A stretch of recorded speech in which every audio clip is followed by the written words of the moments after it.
Live from the Asbury Park Music Foundation and sponsored by Mogo, it's One More with Brian Erickson. You ready?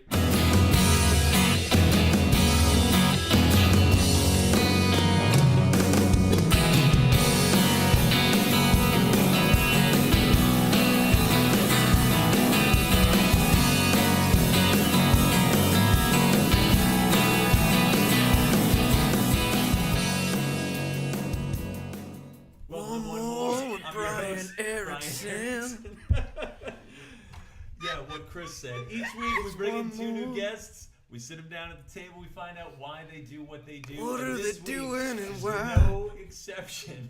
We have the Components and Chris Rockwell joining us. But first, and as always, Jesse McCormick. Introducing Jesse. Chris Dubrow. I am trying so hard to keep it together. I have tried desperately to figure out how to do my Bruce Springsteen impersonation, and all it is I do that more voice. Nose and a little less nose, a little more throat. But it's for me, it's always just like Wendy on the Parkway. That's all I got. That's my Bruce. That's a fair. You good, Bruce. Jesse? Oh, I'm gonna just keep eating this Mogo. Yeah, Mogo, sponsored by. How are you doing, Brian? I'm all right. We were at a show together on Friday. You were playing were. with World Inferno Friendship Society. Let's talk about that. My show, that's not. This is not about I gotta me. say, great show, top to bottom. Really good acts. Yeah, I mean, Kate dressed up. Fantastic. Never. I mean, Ruby that's Bones, great job. Yeah. Extensions, best set I've ever seen you guys play. Really? You should have seen us Saturday. We were better. Oh yeah, you played Union Firehouse on Saturday, Yeah, right? we were much better Saturday. The John and Peters of South Jersey, you said. I would like it to be so, but no, seriously, we had like a big deal show, and we should talk about that. It was cool. Yeah. Priest. Yeah, with good old Guppy Crease. Yeah, Puppy I Grease. Like Judas Priest. No, they showed up right at the end. It was really weird. Yeah, Priest. Yeah. No, they weren't as good as World Inferno Friendship Society. Hashtag Hail Satan. Yeah. Right. Sure. I've loved World Inferno for a long time, and playing with them must have been a blast. It was really awesome. The entire band was super nice.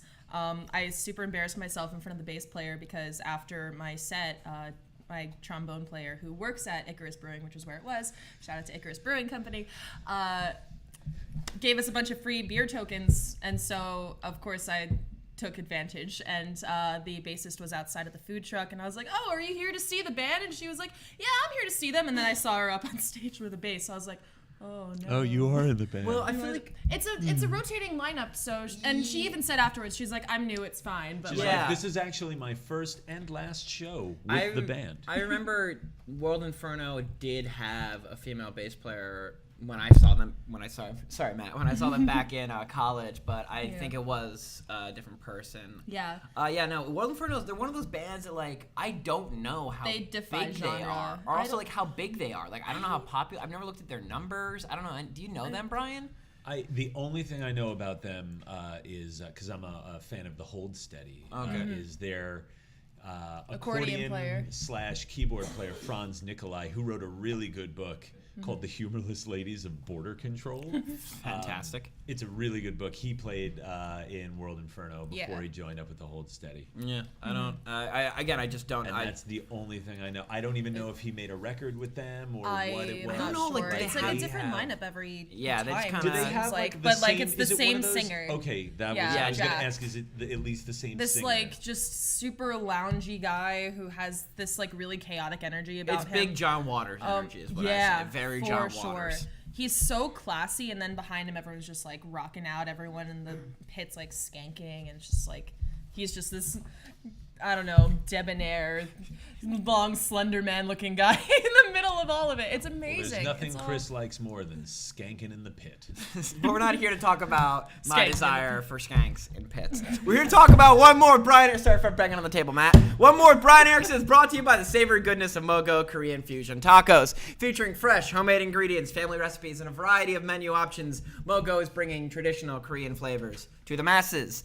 For the past 3 years, Mogo has also been a leading sponsor of the Asbury Park Live, a free weekly summer concert series run in conjunction with the Asbury Park Music Foundation. This event series not only showcases emerging and established Asbury Park acts, such as the Extensions, but also raises money for youth music education, including the launch of a new Latin music summer Chris? camp last year Who are that they, Jesse and Chris? I are I've attending never heard of that again band. this year. I saw you move the camera, Matt. So, visit either of their 2 locations, Cookman Avenue or the Asbury Park Boardwalk, for casual sit-down dining or takeout. The prices are always fair. The food is always fantastic. Mogo, Korean fusion tacos. Go ahead. Cater your wedding with it. Brian. A good one. That was a good one. That was a solid one. Yeah. It's kind of got like a hostile energy to it, like a Clint Eastwood kind of The way energy. you read it, it definitely did. Yeah, Yeah. I've been watching a lot It's of... not about the lines. It's about the actors. It's about the actors. Listen. They're a Min 400 Records band from Jersey City whose latest album, Continuum, is available everywhere. Let us welcome the Components. Awkward applause. Is that Thank how you, this Bruce. is that how this is gonna go? You're just I gonna. think I'm just gonna sing. I'm trying to write the one more welcome. theme. Hey, thank you so much. Hello. Yeah, for sure, man. What's going on? How are you? Hi, what's going on? When are we doing Are this? we? Yeah, we're Hello. doing We're doing this? handshake. We're doing this? Handshakes all around. Doctor. Oh, Doctor. do you Doctor. concur? Doctor. When are we doing Don't the Mid touch me, I'm 400 like staring. records takeover? Because Well, I feel like every week. have I talked to Neil? You guys, have I talked to Neil about this yet? No, I don't Because really we've know. had a couple of Min 400. I mean, we tend to kind of pepper them in like every season now, but Ooh, pepper. we should definitely, just like garnish We're not each here of to our talk seasons about with Min garnishes. 400 Records acts. So yeah, we should do a takeover because we did. Yeah, We've done 3143. We got Telegraph Hill. on the We'll docket. do Yeah. Mid 400. Did you guys get YonMore on here before? We've had Yon we Moore, had what? Mike on right before their EP came out. So what, Nice. maybe Great guy. probably a month ago. Yeah, At this point, Yeah. not Mike's a not good too guy. long. The roadie, the bald guy that carries all their stuff, he's okay, but Mike's a good guy. So speaking of Yon Mower, though, this is like the scene's got a number of really good 2-piece bands, of which of course you are one. How do you set yourselves apart from that, though? That's a good question. I don't know, man. I don't really think about. I don't know if we think about trying to be different so much. We just kind of try to follow what our inspiration is. So we just all we care about is playing loud and passionate. That's all we Pretty care about. much. Yeah. That's a good. You guys heard us in soundcheck. We just play I loud. really, yeah, I that really love was- that. All we yeah, care we're about is very playing loud. excited. I Yeah. deeply love that Yeah. notion. So Ronnie, the band kind of started almost as like a vehicle for your own songwriting. Like you were both playing in Asphalt Gray, and then you. Well, I mean, it's I don't know. It's your job. It's- Ooh. it's- Ooh la yeah, la. that's what we're here for, right? But it kind of started almost like not like you made up like a joke of a name, but you kind of just needed something to call it. So you Yeah. called it this, and like how I guess how easy was it for you to transition from Asphalt Gray, this like 4-piece band, to when you decided to do this together? What was that transition like? It was a multi-step process, like you mentioned. It was like a side project for me that I was kind of like going through this like a pseudo name. Yeah. I didn't want people to know it was a solo project. I just wanted people to see it and think, hey, it's a band. I like that. So I was doing that at the same time as Asphalt Gray or Asphalt Green, whatever. And I just fangirled on the side. Yeah, she fangirled on the side for a That's while. okay. And Whatever. Asphalt Gray broke up, and me and Zoe kept wanting to play together. So I had a bunch of these songs from the Components. So we just started playing those, and we wrote new songs. Before we knew it, it was like a 2-piece band. Yeah, and fun facts is I love those. Fun facts. Fun facts. That The you fun probably don't facts, you have could keep down your there. fun facts home. Asphalt Your Gray was a fun band facts. before I joined. So Yeah, there was so- other- Okay, so you're yeah. not an original So we member. actually had a click before the Components, and like we Yeah. clicked like right away. That's It was really great, cool, so and that's rare too that's to why find. we- That's why you to hang on to those. You hang on to each other, hang on to people like that you really can. That really kind of speak the same Yeah, we sort had of great- musical language. We had you great know? chemistry, you know. So. Yeah, that's how to do it. What were some of the challenges that you faced while you were kind of figuring out how to bring all this to life? We did go through a couple phases when we tried out some bassists in the very beginning. And in the very beginning, I was like, I'm not going to sing. I'm like placeholder for a singer. Yeah, because you weren't the singer in the other That's band. all great now. Yeah, no. So it Well, was- you did backing vocals. I did backing vocals sometimes. Yeah, I just mean like you Come weren't the on. lead. No, Yeah, I no. wasn't. You know, you weren't kind of the lead singer. So Right. yeah. So I think it was like in the very beginning, I was trying to figure out what it was going to be. And then just being vulnerable, because like we're not front people ever. Or we haven't been ever. So like we both had to like really come out of our shells and become that front persona, both of us. So Yeah, that there was a challenging. lot, like overcoming a lot of like insecurities in this band. I think we faced a lot of challenges. How much and- better do you think that's made you? Having to dude, kind of it's- like it's a not whole nother going from world. being the lead Yeah. singer of one band to just being the lead singer of a new project. Like how has that made you better?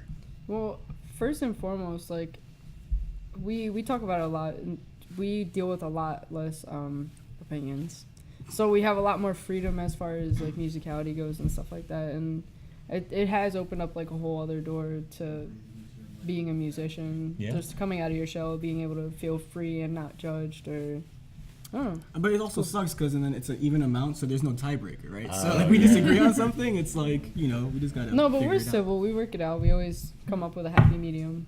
We like don't fight, so Well, it's that's pretty cool. I mean the best bands. Hate each other. Excuse me. I find what's that? They hate each other. No, I was gonna say the best bands tend to Because all my bands, we all hate each other and we're not very good. The so- Beatles, the Strokes, they all hated each other. Well, yeah, they Strokes they hate do. each other? Yeah, dude. I didn't know They're that. notorious for hating each other. I didn't know For that. sure. I have deep opinions on the Strokes. Yeah, Don't go that's a outing whole bands. other episode. We're gonna do a Strokes. We're gonna do a whole. That's not our Strokes drama right round now. That's table. not our drama. No, yeah. But no, I wanted That's to real money drama. I wanted to say I think maybe not the best because the Beatles were not one of them, but maybe the most enduring bands tend to be the ones that find the unanimous opinion and go with that.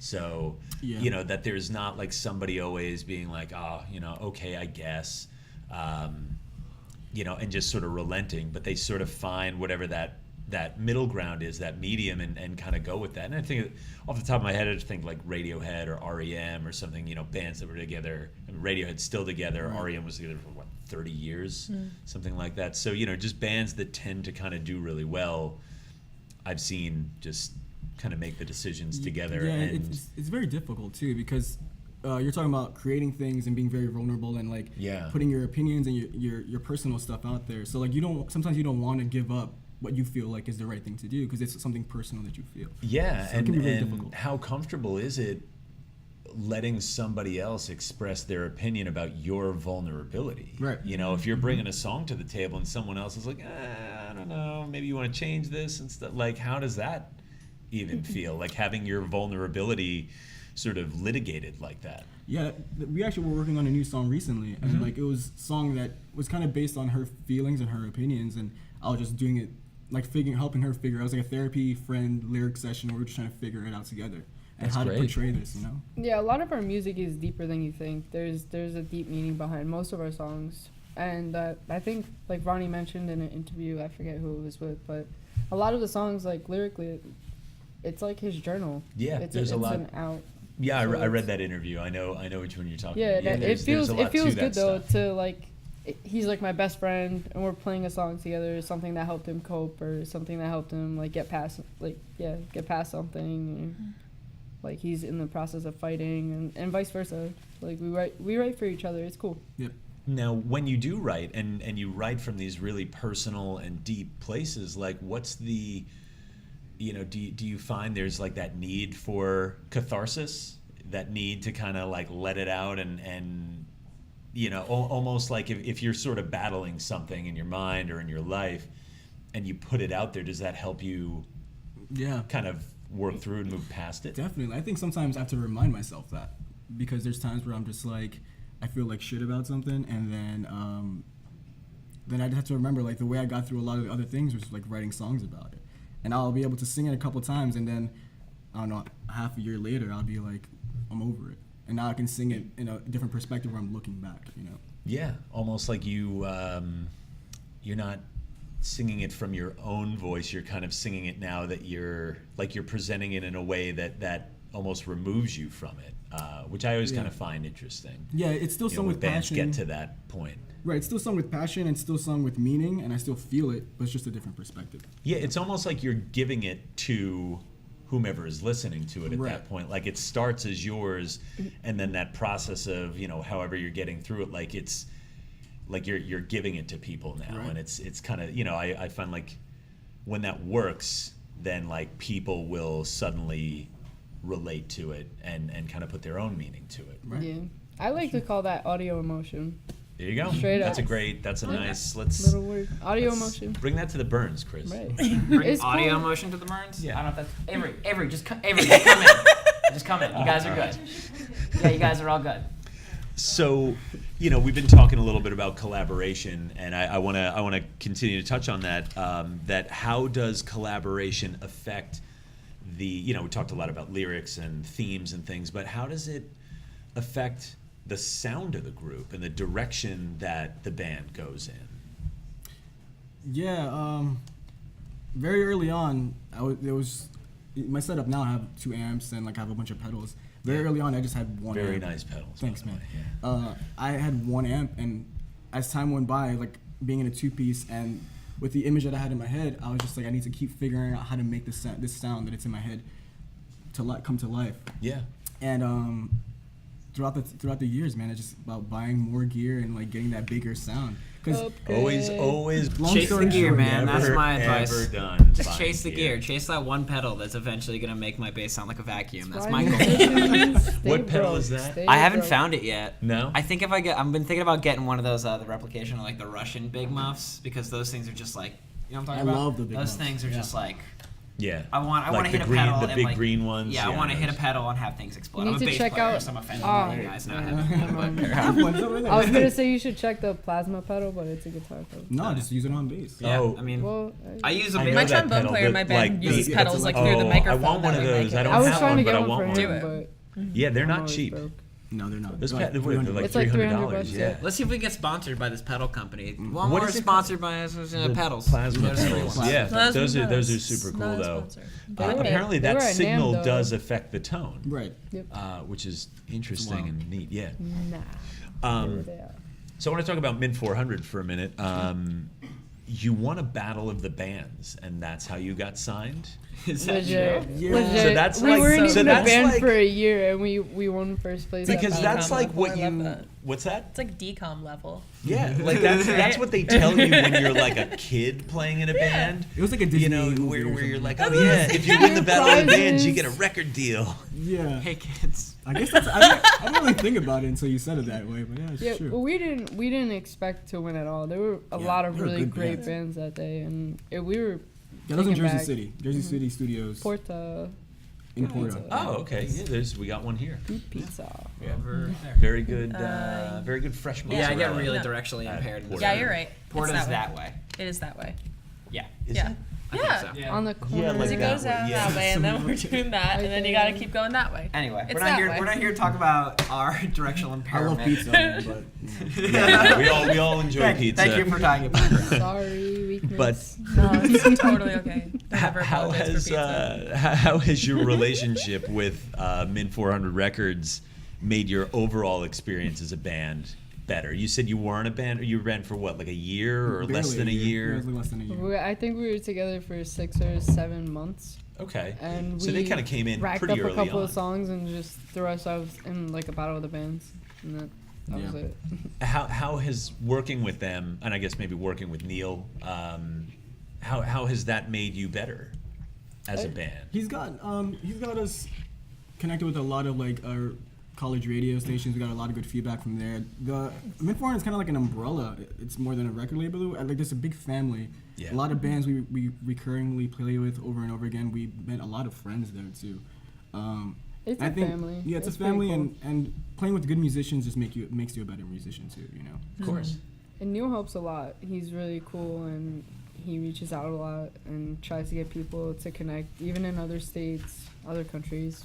Yeah, I was messaging him last night about the show because I was kind of nervous, and I was like, Neil, I need help. And he just talks to me like. Oh, yeah. He's a cool guy. Yeah, and I'm sure he told, like, because we had Fairmont on and Yeah, stuff like that. Fairmont's We've probably had about half a dozen Mint bands since, in the last, maybe 9 months. And you are now a Min 400 band. I didn't want to bring that up. Oh, cool. I know you do this thing where you try to keep things silent Family. and separate. Extensions just got signed to Min Yes, 400. we're That's now awesome. label mates. Yeah, Yes. nice. Ooh. Welcome to the family. So that's why I Thank want to you. do the Min 400 takeover, because I want the extensions to play, so I play? can interview you guys. Okay, Get some we will do answers that. from Maybe we'll- Pete. And I'll still be here. Ask those hard-hitting questions, right? Yeah, me and Pete. Yeah. We gotta sort some stuff out. When are we going to sign the Burns away from? well, we'll see all right. about that. So, speaking of that sense of, you said it's kind of like a family. As we sort of wrap up now, is that sense of community important for the components to have at this time? Yeah, most definitely. I would think so. Well, We, because like, I mean, other influence bands. each I other mean, with like cool other bands kind of connections. take like a "it's us against the world" sort of mentality, and you know that's it, and sort of just like push through whatever. I think we do a little bit of both. Like there's but- just differing approaches. I mean, But especially as a two-piece, I feel like if you're in a full band, like each band member can have their own connections or whatever. It's like Yeah. two-piece, so we're in our own little circle sometimes. So we definitely appreciate any kind of family or friends that come along and support or that can help us, and love to do the same for other bands too. So absolutely be successful right now. That's the best response This to a one- question from Brian. Just, It's so deep. Maybe I should have asked that Yeah, one. no, that's Before we had like a minute left. no, it's fine. So what's the most important thing for us to be successful? Is that what it was? Yeah. That's it. And defining success in whatever on your terms, of course, not like Aristotle's Spark Notes. Ready, go. Traveling around the world, playing to people and talking to people and meeting people and stuff. that There was you go. pretty Wow, good, actually. that's That's excellent. pretty All right. succinct. And before we get out Playing of as loud here, as possible. And playing as loud as possible. Yeah, getting louder and louder. and before we get out of here, please let our audience know what you're up to. If you have shows, if you have singles releases of any kind coming, let them know. We're currently recording with ourselves. What's up, dude? We're currently recording ourselves, and we have a lot of new songs coming up. It's gonna be dope. We're gonna have a lot of music videos and stuff. I don't want to give away too much, but look out on our Instagram and on Facebook, The Components Band. All right, Awesome. Ronnie, Zoe, the components. Thanks so much. You can do this Yeah, again, no problem. Doctor. What's that? Yes, Oh, doctor. that was a cold shade. You cut me off, bro. doctor. One more sponsored by You Don't Know Jersey, owned and operated by Allison Ed Masiak. You Don't Know Jersey has been bringing its readers all the best in Garden State sports, music, art, film, and culture for nearly a decade. Hey, Avery Mandeville, do you want to reopen the long dead pork roll versus Taylor ham debate? She says no, but you can do it anyway just by flipping through those magical digital pages of You Don't Know Jersey. So whether you're in High Point, Cape May, or anywhere in between, visit YouDon'tKnowJersey.com for all the latest. Because you don't know Jersey, and let me tell you, you just fucking don't know Jersey, all right? God damn. Your language, man. Really rude. He's Asbury Park's 2010 Poet Laureate, a musician and songwriter, and author of the book True Romantic Loser. Let us welcome Chris Rockwell. Doctor, how's it going? Hello. I'm just a nurse. It's a good line. That's a good line. Welcome to the show. Fred. Welcome. I'm pumped. Yeah, this has been a long time. This has been a long time coming. Oh, that's good. We're excited to have you. This is fun.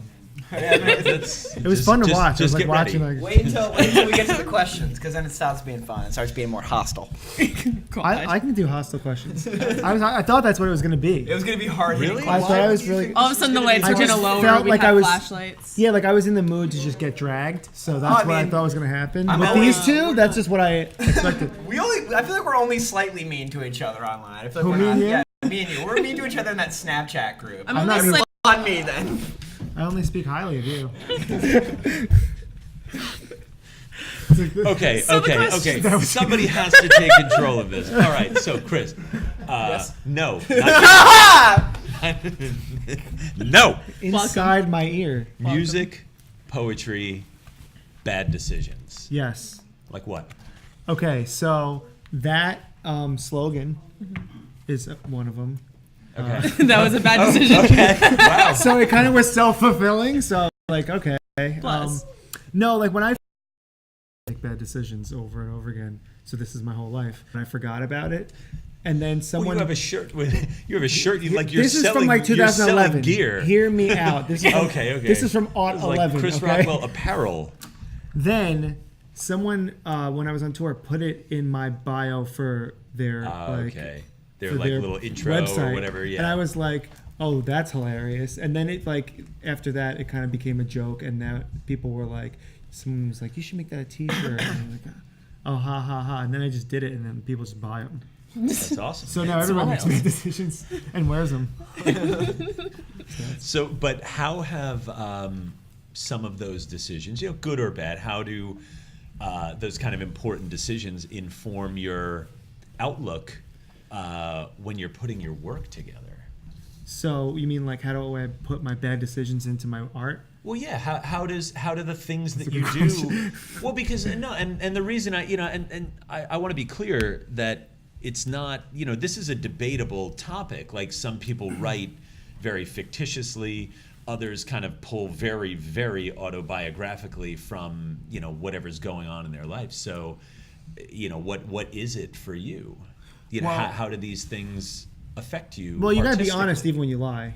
That's like for starters. When you're writing poetry, like even when you're not telling the truth, you have to like say the right emotion. You have to be. It has to be an honest emotion. Yeah. So like always be honest even when you're lying, and that's like my penance kind of comes out in the poetry sometimes. Like sometimes they're like start out as a letter, like an apology, and then it becomes a poem, and sometimes it finds a person, sometimes doesn't.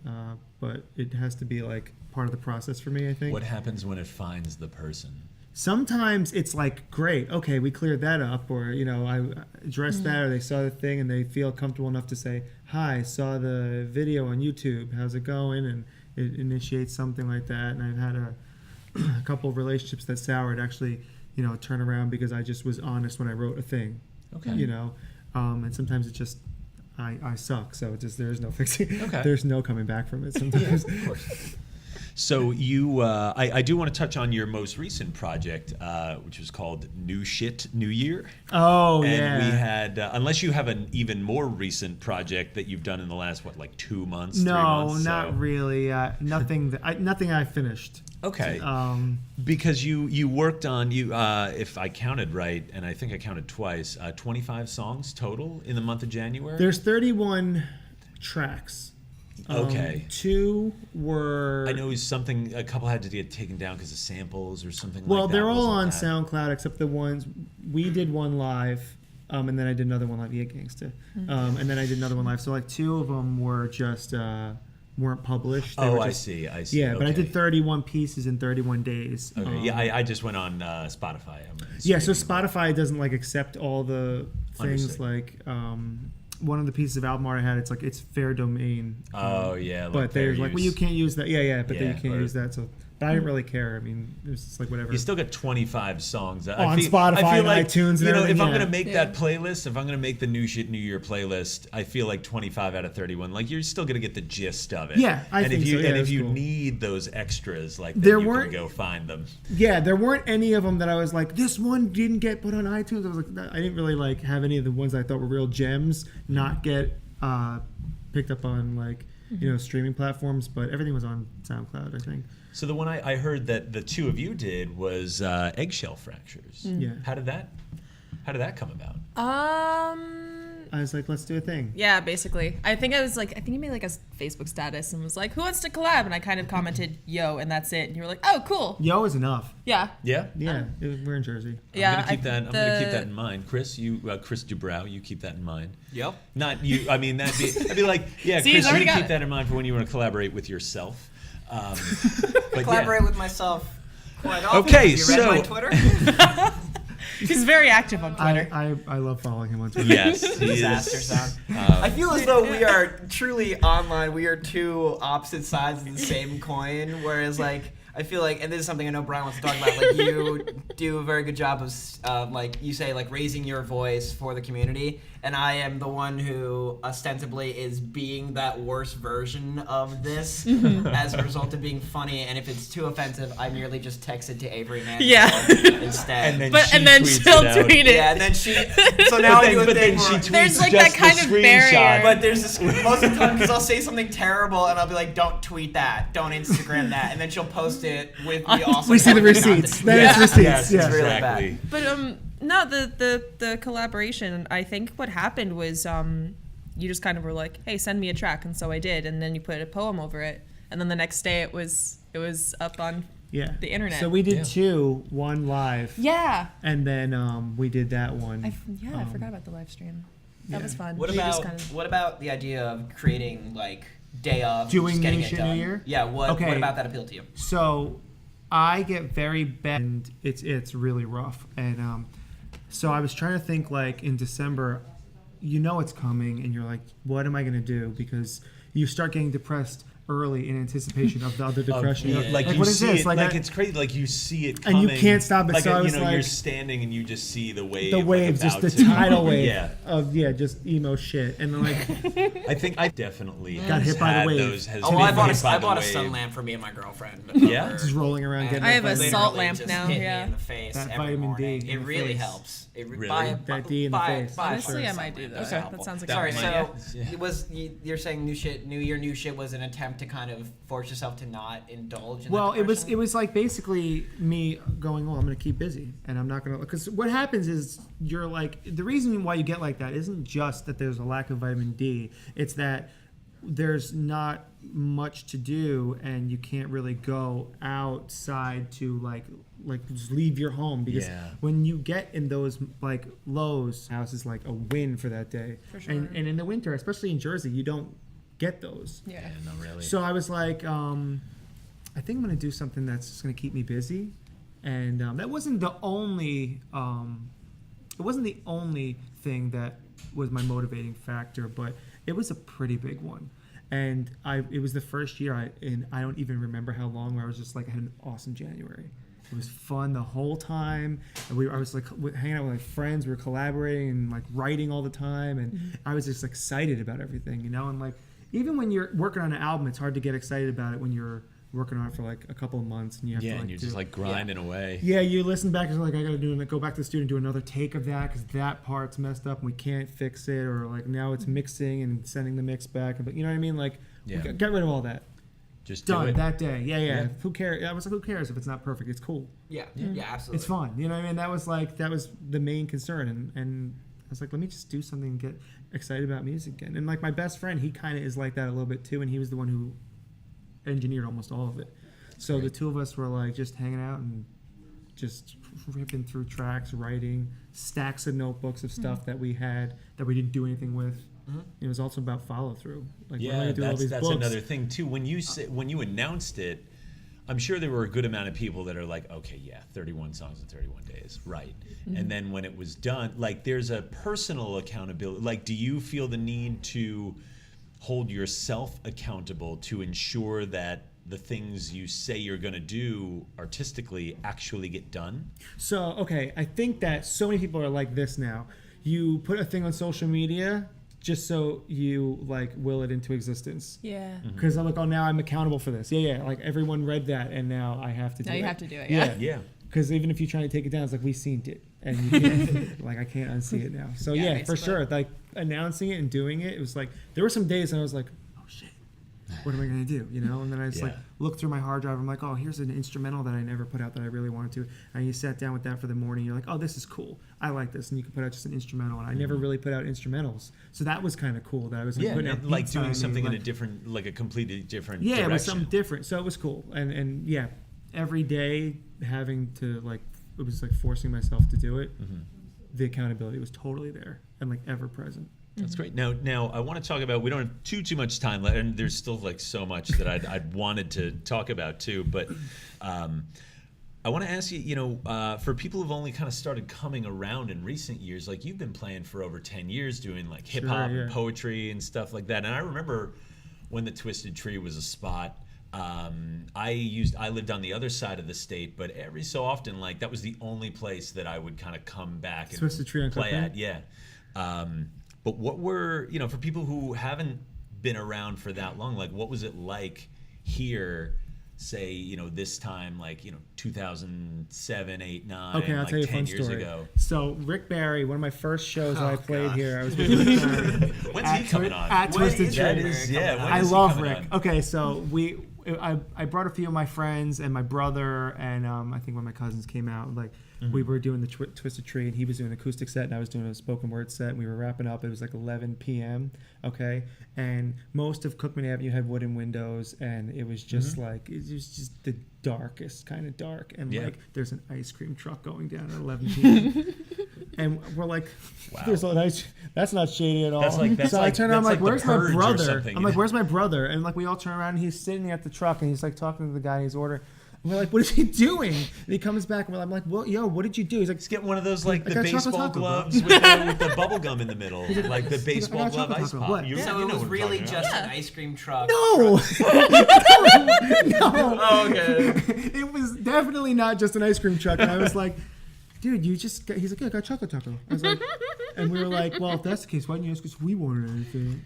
But that was I like mean, one of the even weirdest a things. front still have to has to. have- You gotta have some kind of like. Of course you do. You gotta have- Something. you gotta have it. You gotta have something, right? If you get pulled over, you gotta have the chocolate. Exactly, taco. yeah, Yeah, yeah.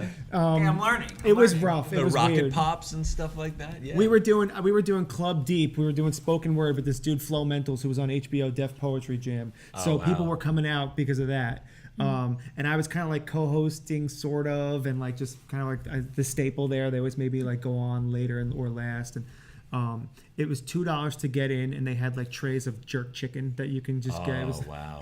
with the That's awesome. yeah, and it was Yeah. like the shadiest jerk chicken yet, and I just ate probably ate to delicious. the Well, yeah. face, yeah. Probably great. And then someone got stabbed, and we're like, we can't have our poetry show in anymore. I'm like, okay, this sucks. Hard left. So. That's so, what it was like. you know, but that community still exists in some way. The poetry community, obviously, the hip hop community. It's changed a lot, yeah. What you know, and we only have like a minute or two left, but how much of an impact do you feel you can make trying to continue to like pull the hip hop community closer to like more mainstream acceptance? And when I say mainstream, I wow. mean like around here, where it's, you know, rock band at this place, rock band at that Yeah, place, sure. singer-songwriter here, singer-songwriter there. I honestly don't know if And there's there's still that too much. gap. I don't know if there's too much work that needs to be done. There's momentum now, and there Okay. wasn't momentum yesterday, and that's enough for me. I know that I'm still gonna have to step up, but there's definitely a lot of people in our community who don't want to acknowledge their privilege, and they don't want to acknowledge that they can do something with their privilege if they want to, and they want to like utilize it. And then there's also people who get resentful when I do it, you know, and like, because I'm like that, sometimes I'm like that reminder of like, hi, you know, I can do this, you can do this, we can all do this. And it's like, well, I'm not doing anything, so I'm gonna get mad at you for doing it, you know?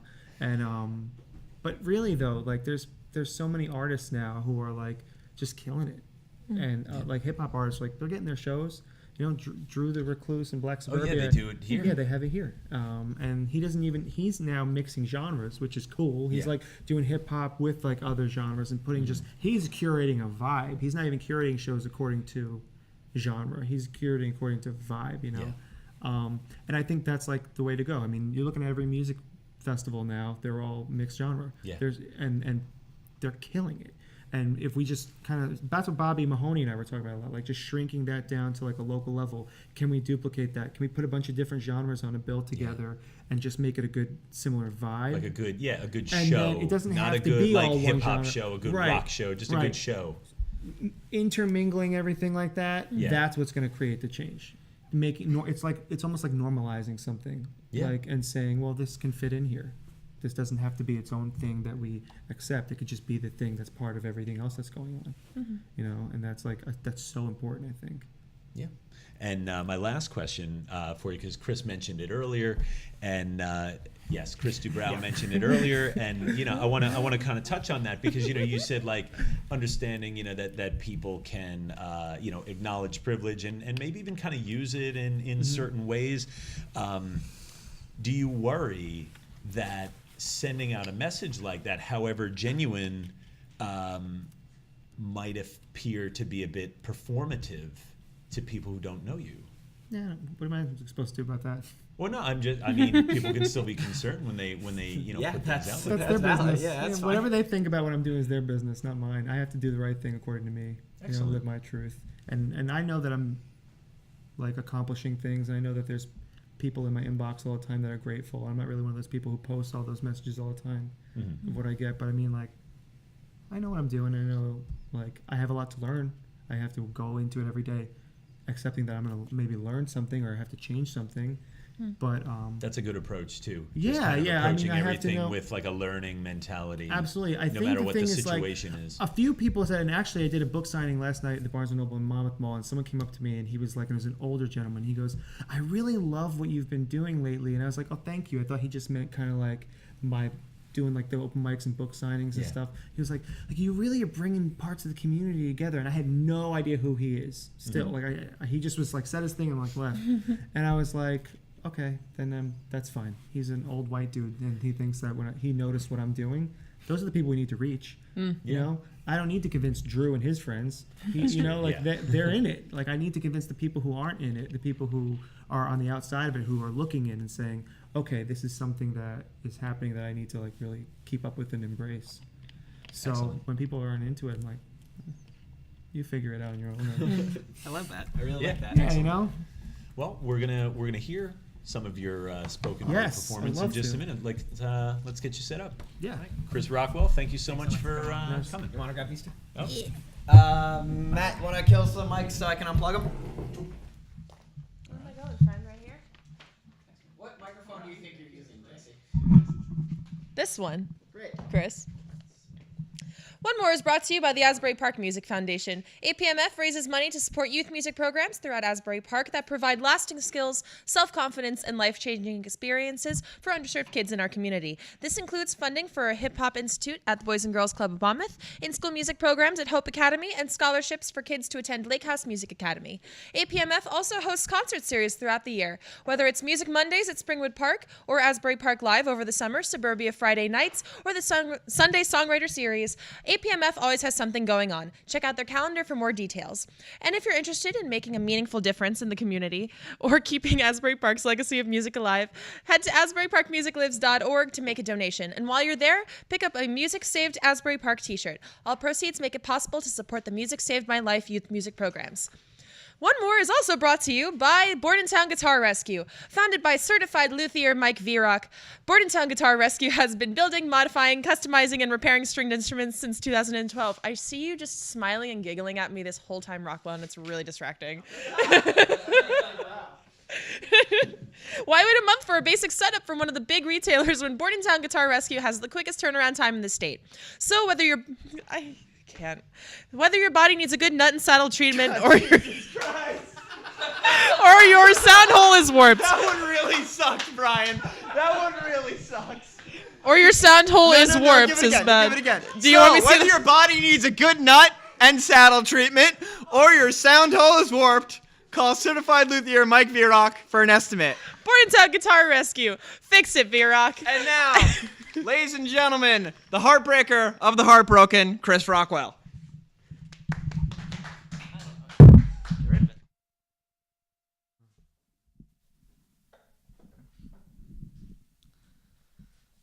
Gotta kind of do this a little bit.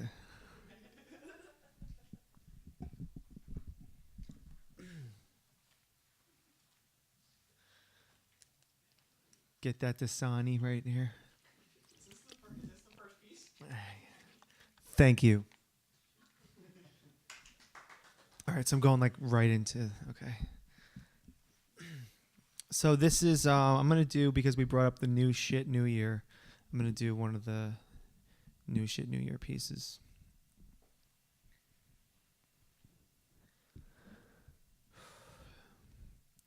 You can find me on the boardwalk, catch me playing skee-ball.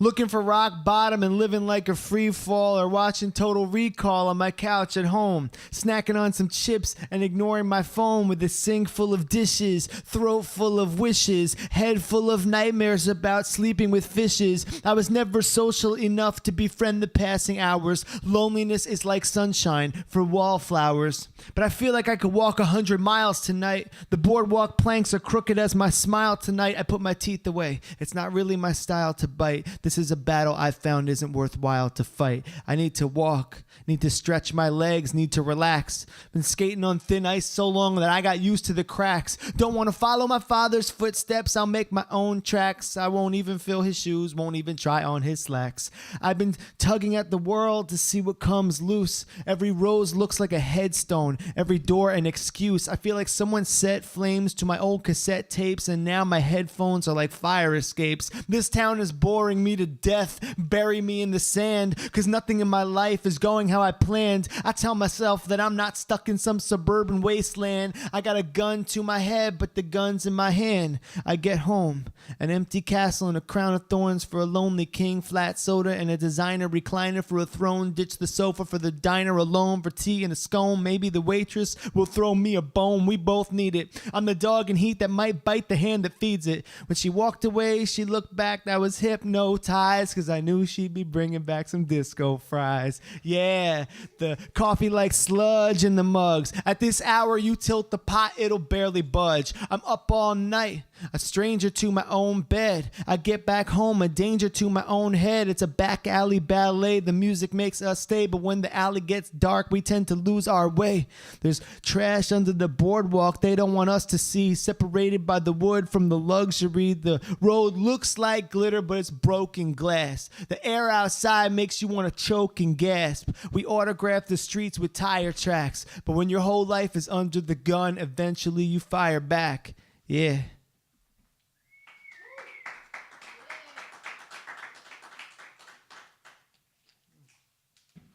Now I feel like I have to do some other emo shit because he said I'm the heartbreaker of the heartbroken. No, the one you said was good, and I was like, oh. Next T-shirt, we'll split it, all right down the middle. I don't know. You know that my old man once said something to me that like I was like shooketh after he said it, because he's not known for saying the most like poignant shit, but he goes, if you share a crumb with someone, you split a crumb in half. You don't have half a crumb, you have two crumbs. And I was like, oh, right? So there's your answer for half of zero, you little shit. I'm like, I love you, Dad. I guess I'll do some. So this is from my new book, True Romantic Loser. It's called A Sunset, directed by John Hughes.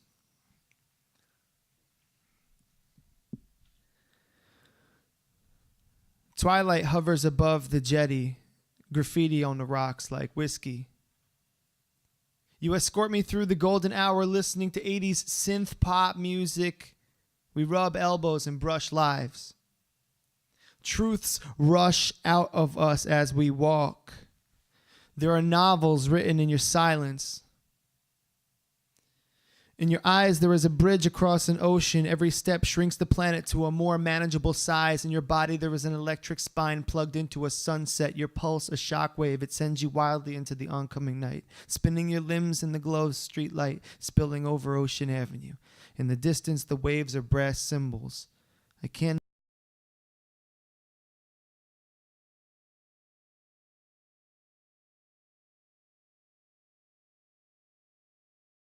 not hear the music so much as I feel it. This is the first time I really get to watch you dance.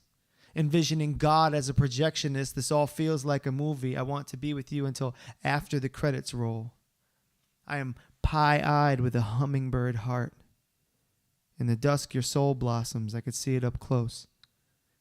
I know that you'll make a ghost of me. If I'm lucky, you'll think about me conceptually, occasionally, like infinity. I could love you forever in every direction, but I cannot locate the syllables to tell you the ocean air is rusting away at my nerves of steel. My love language is your native tongue. Your body language translates roughly to this poem. All of this is sun-bleached next to the moment itself, because you move with the grace of the bubbling tide while I struggle inside because I get overwhelmed by every emotion all at once, and I'm famous as shit for saying the wrong shit at the right time.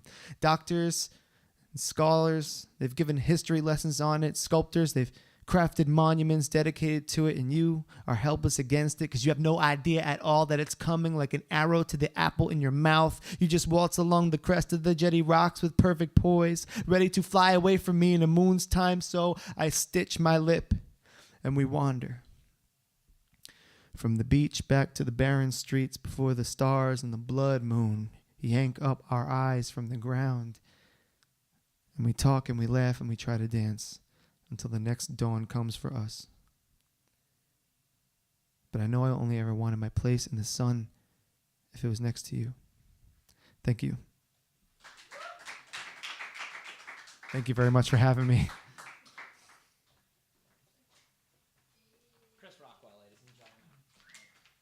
All right, we're going to do the weekend events while the components get set up. Wink, wink. Monday, April 29th. It's my mom's birthday. Happy birthday, Pam. I love you. You're insane. The Asbury Park Music and Film Festival after party at the Saint is happening right now. Is it right now? I thought that was yesterday. Doesn't matter. I think it was yesterday. I thought it doesn't matter. Thrill Ride, Rights at Springfield, and the Minettes are at the Wonder Bar at 8 p.m. That's Happy Mondays. That's free. Go there right now. Start drinking. Tuesday, April 30th. Jay Lagason. I hope I got that right. Christian Sparicio, hopefully, and Tony Tedesco at the Downtown at 7 p.m. I think Riley Shiro jumped on. Tony had the drop. That's Downtown, 7 p.m. Wednesday, May 1st. Writer of such hits as I'm Slim Shady, Yes, I'm the Real Shady, and all the other Slim Shaders are just imitating, Dave Vargo. Host R.G. Evans, Son of Dov, Brian Molnar, and Joey Henderson at Lizzie Rose Music Room at 7 p.m. Jackie June, Corey Helpman, Brianna Musco, and Jess Perry at the Debonair Music Hall at 7 p.m. The Foes of Fern, Nick Ryan Band, and Joseph Alton Miller at the Asbury Hotel at 8 p.m. I'm seeing the Mountain Goats at White Eagle Hall, and I'm going to be really sad about that, folks. Thursday, May 2nd, Jonathan T. hosts Joseph Alton Miller, Reginald Goldie at John's Cracker Barrel. Yeah, just move around me. It's totally fine. I'm just yelling. Don't worry about it. There's a bonfire fundraiser at the Chubby Pickle. Chubby Pickle and a bonfire. That's great. I'm loving that. That's such a good idea. Okay, good. We're just going to look at it from far away. Friday, May 3rd, American Trappist, Grace Vunderkun. I hope I got that right. In the Verns at AP Brewery at 8 p.m. El Chino presents Bone and Marrow. Deirdre Forrest and the Back Seams and Apollo Songers is what Brian wrote at the Chubby Pickle at 8 p.m. Alpha Rabbit Unplugged at the Mill Hill Basement at 8:30 p.m. I am busy. Dan Amato and the Sentimental Gentleman, Matthew Brown and the Captains are at the Asbury Hotel at 9 p.m. And the Van Saters are at APYC at 9 p.m. Saturday, May 4th, Jackie June, full band at South Street Spring Festival in Philadelphia. I'm playing bass. Don't ask how that happened. The Inflatable Head hosts the May the 4th Be With You, a Star Wars party at the Hob Tavern at 6 p.m. Blue Vervain, The Angry Pirates, Heavy Sigh at Stotch's at 7:30. Coach and Commando, Driftwood Soldier, and Low Light at APYC. Katie Fulton's B-Day benefit show at Knitting Factory in Brooklyn. I think the benefit's going to a library in Brooklyn. I may be wrong. I love you, Katie, and I love you, Alex Fulton. Sunday, May 5th, happy birthday to Brian's nephew, Jaden, who will be turning 10 years old. Get crunk for Jaden. It's what he want. Happy birthday to Leanne B. Script over at the Saint. Love you, Leanne. You manic pixie dream girl. Cinco de Mongo at the Lanes. We got Waiting on Mongo at the Lanes. I don't know why I said it like that. Cinco de Pickle celebration featuring Jan Moore, Matt Brown, the Captives, and Alex Gagliastro. I got it right that time. Gagliastro. Chubby Pickle, 6 p.m. Ellis Wilkinson, Felix Devotion, and Jack are at Gold Sands in Brooklyn at 6 p.m. Triumph New Hope, as our good pal Justin Pope hosts Open Stage at 7:30 p.m. Ragged Lines, Nude Shoes, and Ella Ross, the Boss, early show at the Saint at 1 p.m. Or you can check out Dark City Strings at Lango at 2 p.m. That's all the events, thank God. And now, ladies and gentlemen, please give it up for the loudest band you ever did hear, the Components.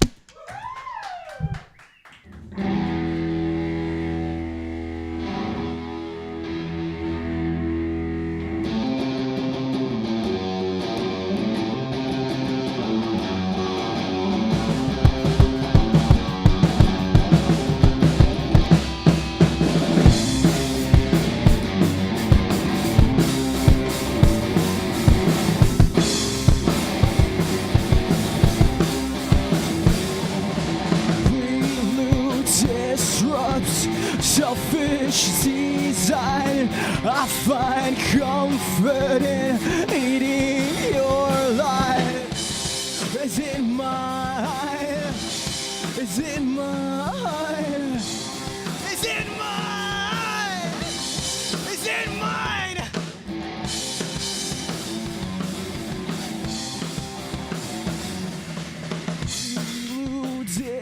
disrupts selfish design.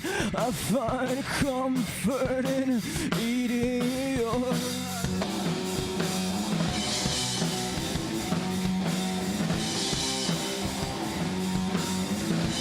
Is it mine?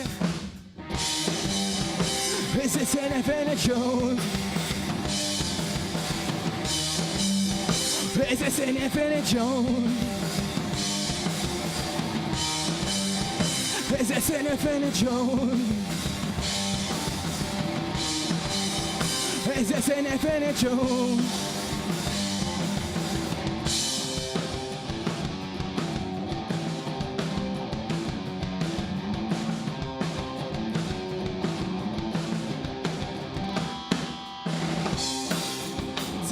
Disrupts selfish design. I find comfort in eating your life. Is it mine? Is it mine? Is it mine? Is it mine? Is this an Infinite Jones? Is this an Infinite Jones? Is this an Infinite Jones? Is this an Infinite Jones?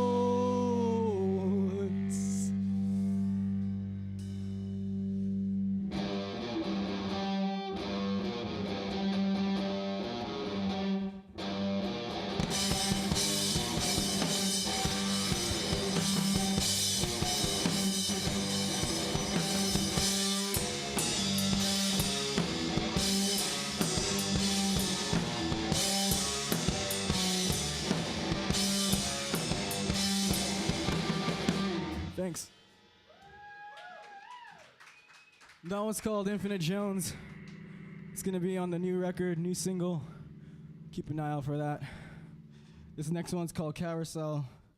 I just gotta drop the D for you guys real quick. And here we go.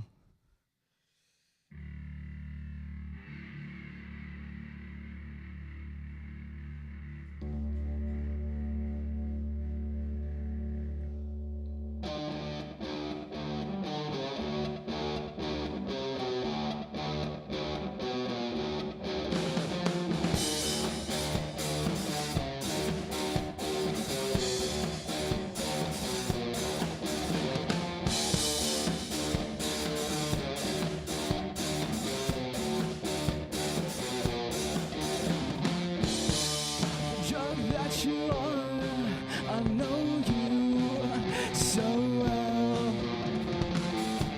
The carousel we are, up and down. We're not there. We're not there. We're not there. We're not there. It's not going away.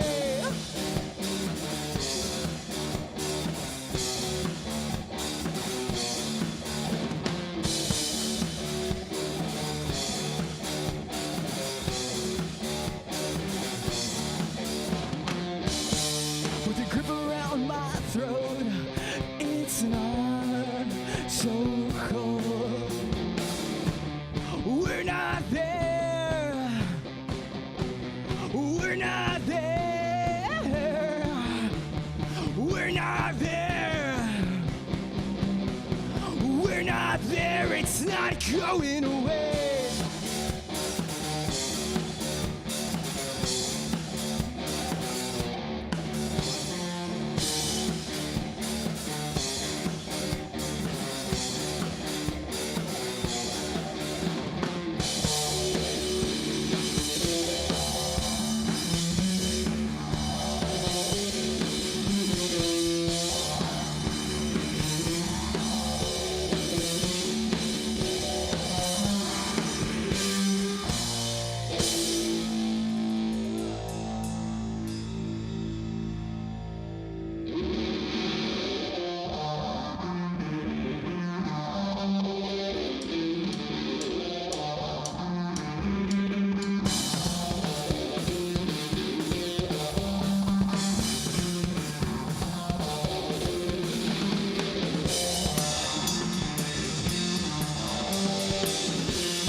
the drug that you are. I know you so well. We're not there. We're not there. We're not there. We're not there. We're not there. We're not there. We're not there. We're not there. We're not there. No, we're not there. We're not there. We're not there. We're not there. No, we're not. We're not there. Thanks.